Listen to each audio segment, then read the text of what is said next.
পেঁয়াজ লাগানোর জন্য পানি দিচ্ছি। যেভাবে পানি দিতে হয়,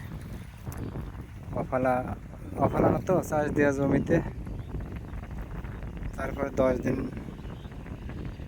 7 দিন কিংবা 10 দিন পরে আসছে একটু জোর ধরলে তারপরে আর একটা চাষ দিয়ে তারপরে পেঁয়াজ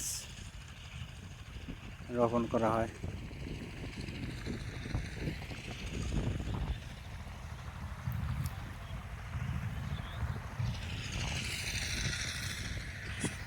আমি আর আমার আব্বা পানি দিচ্ছি।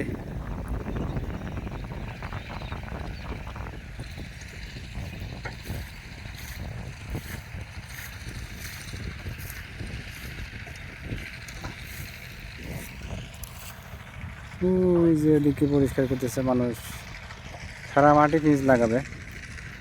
ওই অনেক দূর থেকে পাইপ দিয়ে পানি আনতেছে।